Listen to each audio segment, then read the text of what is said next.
네, 안녕하세요. 김성철입니다. 자, 오늘 알아볼 종목, 이 3부 토건 알아볼 건데요. 최근 이 3부 토건이 우크라이나 재건 이슈로 크게 움직이고 있는 중이죠. 자, 이 재건을 떠나서 많은 이 정치적 개입도 있던 종목이고요. 오늘 영상에서 이 재건, 정치 둘 다 알아보도록 하고 어떻게 흘러갈지 예상해 볼 테니까 바쁘시더라도 끝까지 시청해 주시고 본격적으로 시작 전에 구독과 좋아요 한 번씩만 눌러주시면 감사하겠습니다. 자, 일단 이 3부 토건 굉장히 위험한 상황이에요. 자, 현재 투자 경고에 이어서 이 단일가 예고까지 나온 상황이죠. 이 3부 토건이 단일가에 들어서게 되면 이 30분 단위로 거래가 되기 때문에 엄청난 호재를 가지고 이 주가가 점상으로 가지 않는 이상 개인 투자자들은 피해를 볼 수밖에 없는 상황이에요. 30분 전에는 이 수익권이던 게 매도를 하려고 이 30분 후에 보면 엄청난 이 손실권에 들어설 수도 있어요.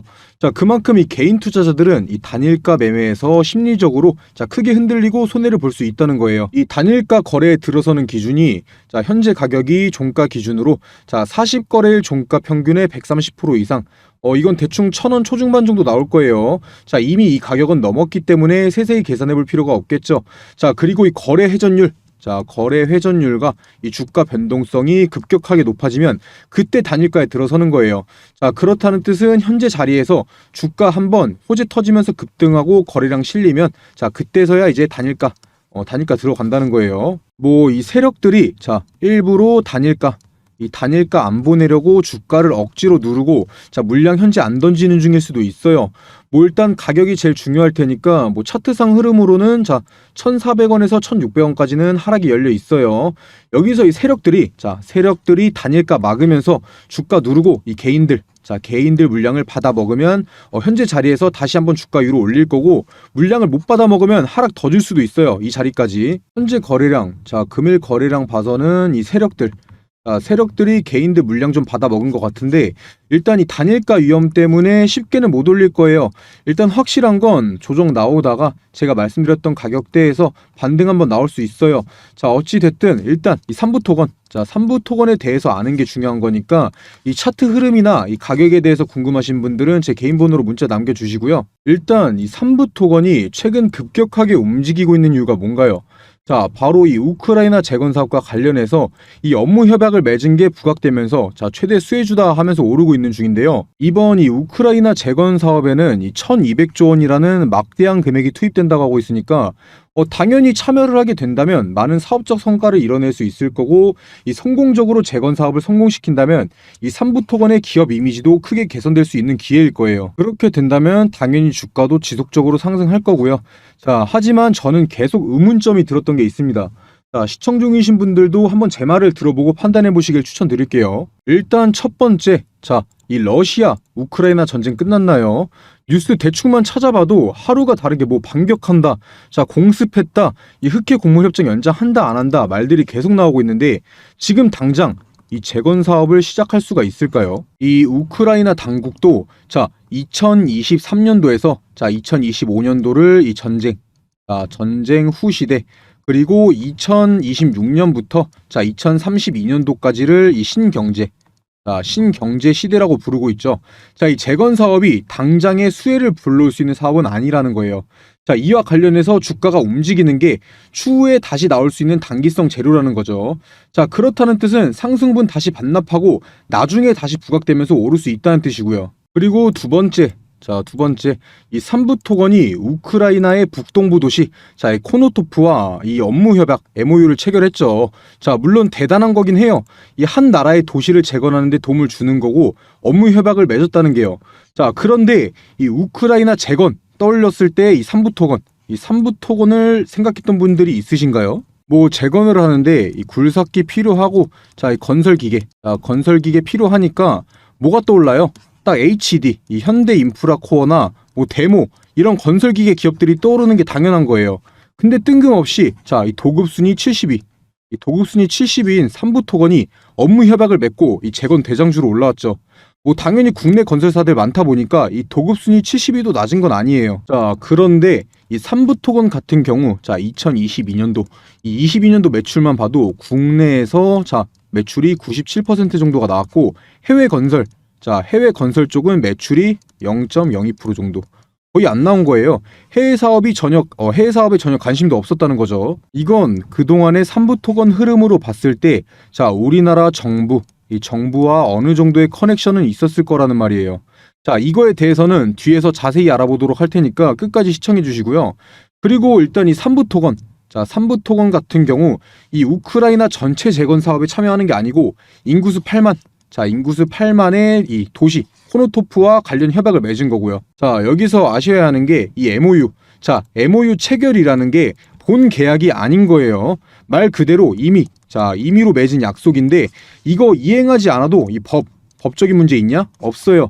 그렇다고 이 금융 당국으로부터 이 제재를 받는 사항도 아니고요. 그래서 이 MOU 체결 호재로 주가가 상승할 때 이 해당 기업이 차익 실현하거나 이 대규모 자금을 조달하는 데 사용하는 재료로 많이 쓰이죠. 자, 그렇다면 이 삼부 토건의 수상한 움직임 뭐가 있을까요? 자, 이 삼부 토건 최대 주주가 이 DYD. 자, DYD인 건 다들 알고 있으실 거예요. 자, 소규모지만 이 DYD 같은 경우 유상증자. 이 유상증자도 진행했고 최근 이 상상인 증권에 대출을 신청했죠.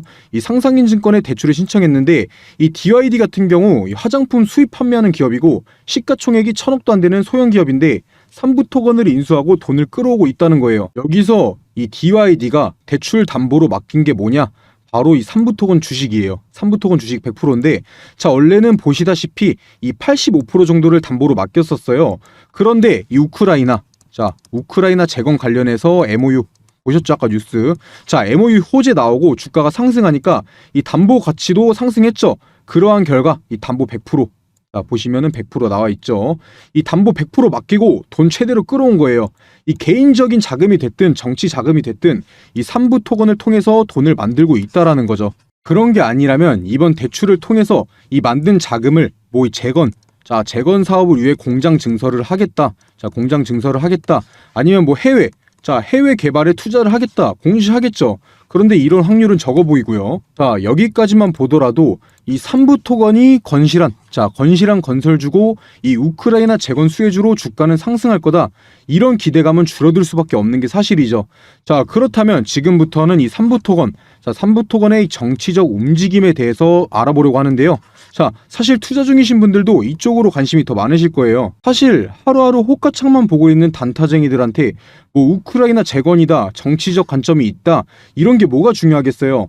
그날 주가 떨어질 때 사고 오를 때 팔면 되는 건데, 자, 하지만 제 영상 시청 중이신 분들은 그런 상황이 아니잖아요.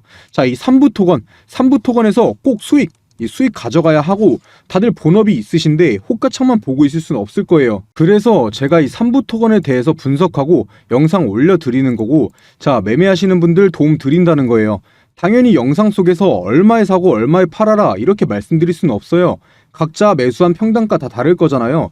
누구한테는 제가 팔라고 한 가격이 수익권, 누구한테는 제가 팔라고 한 가격이 손실권이기 때문에 자, 위에 보이는 제 번호, 자, 010-9589-1279번으로 삼부 토건 그리고 슬래시, 자, 평단가 예를 들어서 1,000원에 샀다, 이런 가격만 남겨주시면 제가 익절가, 손절가, 매매한 가격에 따른 추가 매수가, 익절가, 손절가 다 알려드릴 거예요. 당연히 비용 드는 거 하나도 없으니까 부담 갖지 마시고 문자 꼭 남겨주시고요. 자, 다시 본론으로 넘어와서 자, 이 삼부 토건 같은 경우 현재 이응근 단독 대표 체제.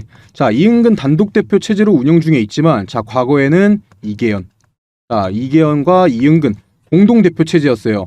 자, 여기서 이계현 공동대표 체제일 때 주가가 이 정치 관련주와 높은 수주율을 바탕으로 1600%, 자, 1600%에 가까운 상승이 있었죠. 이게 무슨 일이었을까요? 자, 이계현 전 대표가 누구냐면 바로 이낙연 전 총리의 동생이에요. 자, 이계현 대표가 과거 사만기업, 이 사만기업의 대표로 취임한 후에 이 3개월 만에 공공사업 수주 3천억 원을 가져왔어요. 3천억 원. 사만기업이 부실기업이었어요. 부실기업. 연간 매출이 2,600억 정도였는데 한 분기 만에 이 3천억 수주를 가져온 거죠. 엄청난 일이긴 하죠. 그런데 이게 본인만의 능력으로 가능했던 일일까요? 자, 이계현 대표는 이 사만기업 건설사 대표로 취업하면서 이 공직자윤리위원회에 신고하지 않아서 과태료를 물기도 했었어요. 이러한 수주를 미리 계획하고 있었고 그에 따라 이 특혜 취업 논란이 생겼던 거죠. 그러한 결과 어떻게 됐냐? 자, 이계현 대표 사퇴했어요. 그리고 간 게 어디냐? 바로 이기현 대표가 간 게 삼부토건인 거예요. 삼부토건. 이 사망 기업에서 수주 능력을 바탕으로 이 삼부토건으로 갈 수 있던 건데 여기까지가 연장선이죠. 자, 이기현 전 대표의 형 이낙연 전 총리가 이 불가리아 첫 순방 때, 자, 동양물산, 이낙연 전 총리가 지금 불가리아 첫 순방을 할 때 동양물산 현 TIM이죠. 자, 김의용 대표, 김의용 대표와 동행을 했어요. 많은 이야기를 나누고 어떠한 걸 계획했겠죠. 자, 그리고 이 동양물산의 김의용 대표와 이 삼부토건, 바로 이 삼부토건의 조남욱 전 회장은 절친한 관계입니다. 이 이기현 대표, 자, 이기현 대표가 삼부토건에 들어갈 수 있었던 이유, 그리고 이 정치 관련주로 엮이면서 이 1600%에 가까운 상승이 나올 수 있던 이유, 이제는 납득이 가시죠? 당연히 결과는 이 1600%, 자, 1600% 상승 다 반납했어요. 이 매출 성과가 실체가 아니었던 거죠. 이때의 엄청난 상승 기대하고 투자하시는 분들은 없으면 좋겠는데, 자, 오른 것만 말고 떨어진 것도 생각해야죠. 자, 절대 큰 비중 투자는 하면 안 된다고 말씀드리는 거고, 그건 이 투자가 아닌 바로 이 투기가 되는 거예요. 자, 그 다음에 현재 자리 보시면, 자, 이 삼부토건 같은 경우 떨어지면서 오르고 떨어지면서 오르고 떨어지면서 오르고 이러면서 계속 떨어졌어요. 이거 혼자서 못 버텨요. 자, 기대감 계속 심어주니까 개인 투자자들 입장에서는 계속해서 나락으로 갈 수밖에 없어요. 그래서 제가 도와드린다는 거고, 자, 위번호로 문자 남겨주시면 확실하게 목표가 잡아드린다고 했던 거고요. 자, 그리고 이 삼부토건 같은 경우 이 조남욱 전 회장, 자, 삼부토건의 조남욱 전 회장과 현재 대통령인 이 윤석열, 자, 윤석열 대통령님과 깊은 연관관계가 있죠.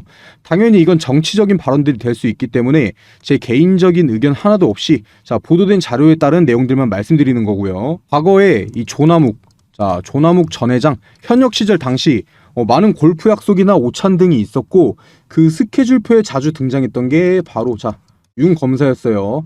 자, 이때 당시 조남욱 전 회장은 둘째 아들인 조시현 부사장을 통해서 이 명절 선물 등도 많이 보냈다고 하죠. 그러고 나서 2011년도에 이 삼부토건에 뭐가 터졌냐?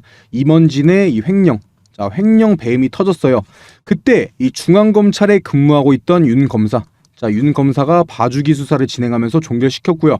뭐 정말 이 횡령 배임이 있던 게 아닐 수도 있다고 판단할 수 있겠지만 뭐 더 긴 말은 하지 않겠습니다. 자, 그리고 이 윤석열 대통령 당선 이후 이 검찰에서는 아까 말씀드렸던 뭐 뇌물 사건과 관련해서 조사를 했지만 혐의 없음으로 종결됐죠. 이번에 이 도급 순위 70위인 자, 이 삼부토건이 우크라이나 재건 사업에 참여한 것도 어느 정도 커넥션이 있을 수 있다 예상을 당연히 해볼 수 있는 거고요. 물론 지난해 70위였기 때문에 변동이 있을 수 있겠지만 뭐 별 차이 안 날 거예요. 자, 그리고 다시 본론으로 넘어와서 이번 윤 정부에서 이 우크라이나 정부에 10조 원을 지원하겠다고 하죠. 당연히 윤 정부가 우크라이나 재건에 큰 금액을 투자하는데 직접 밀어주고 있는 이 삼부토건이 수혜를 무조건 받겠다 판단되는 거 당연한 거예요. 아직까지 우리 정부에서 정확하게 발표한 내용은 없지만, 어찌 됐든 이 우크라이나가 발표한 내용에 따르면 이 80억 달러, 10조 원이죠, 10조 원. 자, 10조 원을 이번 우크라이나 대통령의 영부인이 방한해서, 자, 윤석열 대통령과 만났고 그 이후 이 가서명을 했는데, 그 내용이 이 10조 원을 최장 40년 동안 몇 프로로 빌려주냐? 자, 금리를 연 0.15%의 금리로 가서명했다는 거예요.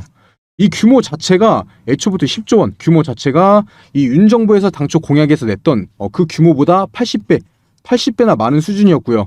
자, 그렇기 때문에 국민들이 이 우크라이나를 도와주는 상황에서도 좋지 못한 모습으로 보고 있는 거죠. 뭐 물론 우리나라 현 정부에서는 아직 가서명한 거고 확실한 금액과 이 금리를 정한 적 없다. 우크라이나에게 해명해라 이렇게 요구한 상황이고요. 당연히 힘든 나라를 도와주는 건 좋은 일이에요. 그 과정에서도 이 한국 기술을 알리고 투자한 금액보다 더 큰 효과를 불러올 수 있으니까요. 자, 그런데 뭐 우리나라 국민들도 돈 없고 힘들어하는데 이 대출 하나 받으려면 금리 장난 아니잖아요. 이건 여담으로 한 말이고, 뭐 그렇다고 이렇게 우크라이나에게 파격적인 조건으로 도움을 주면 이 우크라이나와 싸우고 있는 러시아는요.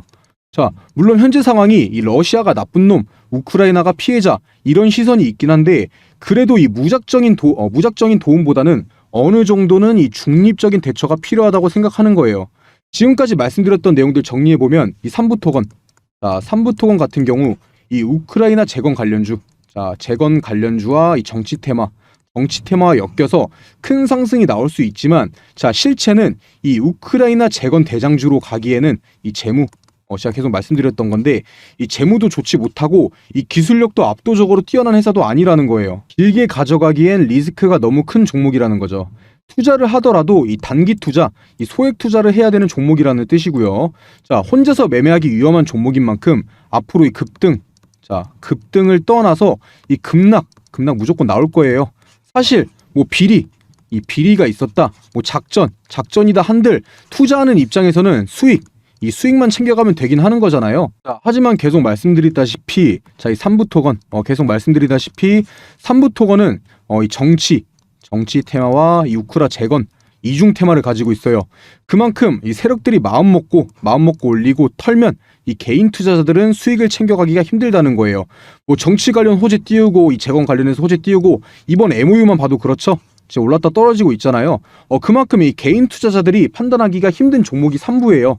자, 그렇기 때문에 제가 현실적으로 바라보라고 영상 올려드리는 거고, 제가 너무 안 좋은 소리만 한 것 같은데 손실 없이 이 수익 챙겨가셨으면 좋겠어서 말씀드리는 거예요. 자, 지금 3부 토건 가지고 있으신 분들은 위에 보이는 제 번호로 이 3부 아까도 말씀드렸던 건데 이 3부랑 평단가 남겨주시면 제가 목표가랑 추가 매수가 정리해서 언제 사고 언제 팔아야 할지 남겨드릴 테니까 문자 꼭 남겨주시고요. 자, 그리고 계속해서 알아보기 전에 제가 이번 연도에 큰 수익 챙겨갈 수 있는 종목들 이렇게 준비해놨는데요. 이 섹터가 왜 오를 건지 당연히 설명드릴 거고요. 자, 비용 드는 거 하나도 없이 위에 보이는 제 번호로 문자 1번 남겨주시는 분들은 모든 분들께 제가 분석 통해서 뽑아놓은 종목들이에요. 큰 상승 가능한 이 숨겨놓은 종목들, 종목명이랑 매수가 알려드릴 거고요. 자, 그냥 이 숫자 1번만 편하게 남겨주시면 돼요. 일단 이 최근 시장에서 가장 핫했던 테마가 뭐였죠? 바로 이 2차 전지. 2차 전지였어요. 에코프로나 이 에코프로 BM만 봐도 주가에 엄청난 상승이 있었죠. 하지만 이 아무리 강한 섹터라고 해도 수급이 영원하진 못해요. 모든 뉴스에서 말하고 있죠. 2차 전지의 뒤를 이을 새로운 주도주를 찾아라. 자, 이번 달은 이 보시다시피 세계적인 경제지표 부진, 그리고 물가 상승 압력 등의 영향을 받는 데다가 이 달러 채권 금리도 반등하면서 국내 증시가 변동성이 굉장히 커지고 있는 상황이죠. 자, 이 쉬어가는 타이밍이라는 거예요. 쉬어가는 타이밍이 장인데, 하지만 오히려 이 시기를 변곡점으로 삼아서 이 차세대 주도주를 발굴하고 매수할 수 있는 최고의 타이밍이라는 거예요. 이렇게 주가가 주춤할 때, 이럴 때일수록 에코프로나 금양, 모두가 알고 있는 에코프로나 금양같이 큰 수익을 가져올 수 있는 종목들을 저점에서 미리 잡을 수 있다라는 거예요. 이 모두가 살 때 사면은 그땐 늦는다는 거죠. 자, 그래서 도대체 어떤 섹터에서 어떤 종목을 사야 되느냐? 일단 저는 이 AI 그리고 반도체, 마지막으로 이 폐배터리, 이렇게 세 가지가 이 주식시장을 다시 한번 이끌어 갈 거다, 이렇게 확신하고 있어요. 당연히 이 근거 없는 제 생각이 아니고 이유가 있는 판단이라는 거예요. 자, 빠르게 하나씩 설명드리면, 자, 일단 AI, 챗 GPT나 이 AI에 대한 기사들 많이 보셨을 거예요. 지금 전 세계적으로 난리가 나 있는데, 보시다시피 AI 기저귀부터 AI 챗봇, AI 플랫폼을 활용한 신약 후보 물질 도출, 여러 세계에서 이 AI 기업들에 투자를 하고 있는 상황이죠. 그런데 이 AI 테마가 엄청난 수급을 받았던 적은 아직까지 한 번도 없어요. 그만큼 이 투자의 메리트가 있다라는 거죠. 그리고 이 국내 AI 기업 그렇게 많지 않아요. 그만큼 수혜를 받을 종목을 추려내기가 쉽다라는 거고요. 자, 다음으로는 반도체. 이건 언제적 반도체냐? 삼성전자 다 죽었다, 이렇게 말씀하실 수도 있는데, 이 국내 증시 같은 경우에 바로 반도체와 외인들. 자, 반도체와 외인들은 뗄래야 뗄 수가 없어요. 지금 반도체 부진한 건 사실이에요. 그런데 누가 뭐라고 해도 우리나라 대표 주식은 삼성전자죠. 이 반도체가 과연 이렇게 쉽게 무너지고 끝날까요? 오히려 지금이 기회라는 거죠. 최근까지 이 반도체가 부진했던 게 수급이 2차 전지 쪽으로 몰리기도 했었고, 미국의 중국 규제, 다 알고 계시죠? 미국이 중국 규제로 실적 등의 타격이 있었지만 이미 반도체 업계에서는 보시다시피 이 회복기에 들어서는 움직임이 보여지고 있고, 중국 반도체 장비 반입 금지나 미국의 반도체 보조금 독소 조항, 아니면 일본의 화이트 리스크에서 이 한국 배제, 이러한 큰 갈등이 정상회담, 자, 이 정상회담 등을 계기로 서서히 해소되고 있는 모습들이 나오고 있다라는 거예요. 이러한 내용을 보고도 이 반도체는 끝났다, 과연 이렇게 말할 수가 있을까요? 이 반도체야말로 매수 타점만 잘 잡으면 장기 투자, 바로 장기 투자와 최고의 우량주를 매수할 수 있는 최고의 섹터라는 거죠. 마지막으로는 바로 2차 전지인데요. 자, 2차 전지에서 이동할 주도주, 자, 주도주를 찾으라면서 왜 다시 2차 전지를 말하냐, 이렇게 말하실 수 있는데, 제가 말하는 건 바로 이 폐배터리입니다. 자, 지금 이 미국, 자, 미국이나 유럽, 그리고 이 국내에서 공통으로 돈을 투자하고 있는 것이 바로 폐배터리예요. 얘네가 왜 그렇게 폐배터리에 관심을 갖고 있냐? 기사에서도 대놓고 나와 있죠. 이 돈 되는 폐배터리, 자, 이 사업이 돈이 되기 때문이에요. 이 기업에게 돈이 되면은 당연히 이 개인 투자자들에게도 돈이 되는 거고요. 이 전기차도 당연히 차이기 때문에 언젠가는 이 폐차를 해야 되는데, 자, 지금 전기차 시장이 얼마나 성장했죠? 이 전기차 시장은 가면 갈수록 내연기관차보다 커갈 수밖에 없고, 결국 이 폐배터리, 자, 폐배터리 시장도 커질 수밖에 없다라는 거예요. 지금 이 전 세계의 폐배터리 시장이 2030년도, 자, 2030년도 70조 원에서 2040년도까지 230조 원, 무려 230조 원까지 성장할 전망이라고 하는데다가, 이 전 세계 전기차 폐차 대수는 1세대, 자, 바로 1세대 전기차가 폐차되는 2025년을 기점으로 56만 대에서 2040년까지 4,227만 대까지 확대될 것으로 보고 있어요. 이게 진짜 말도 안 되는 수치고 진짜 블루오션이라는 거죠. 자, 특히나 이 배터리 원료가 하나도 나지 않는 우리나라에서 저렴한 비용으로 이 원료를 확보할 수 있어서 이 폐배터리 사업 같은 경우는 국내에서 어떤 기업이든 간에 탐낼 수밖에 없고, 한 번도 이 고평가를 받지 않은, 바로 저평가되어 있는 엄청난 섹터라는 거예요. 자, 제가 2023년도, 꼭 2023년도가 아니더라도 새로운 주도주, 이 AI, 반도체, 폐배터리에 대해서 왜 새로운 주도주가 될 것이고 매수해야 되는지 설명드렸는데, 또 여기서 이 관련주들은 엄청나게 많아요. 제가 이 큰 종목들만 추려놓긴 했는데 이걸 제외하고도 무수히 많다는 거죠. 이 많은 종목 중에서도 이 회사의 재무, 그리고 이 미래성, 자, 미래성과 사업성 등을 파악하고 성장 기대값이 가장 높은, 자, 바로 저평가된 주식을 찾는 게 에코프로, 금양 같은 기업을 찾는 방법이겠죠. 자, 화면 한번 보시면 제가 가려놓은 종목들이, 자, 이런 가려놓은 종목들이 이렇게 바로 제가 판단해낸 그런 종목들인데, 처음에도 말씀드렸다시피 위에 보이는 제 번호 010-9589-1279번으로 문자 1번, 자, 숫자 1번 남겨주시는 모든 분들께 알려드릴 거고요. 당연히 제가 가려놓은 이 종목들 종목명만 알려드리는 게 아니라 이것들이 왜 대장주로 갈 것인지, 왜 많이 오를 것인지에 대해서 이 근거에 대해서도 다 설명드릴 거니까 부담 갖지 마시고 위에 보이는 제 번호로 숫자 1번만 편하게 연락 남겨주세요.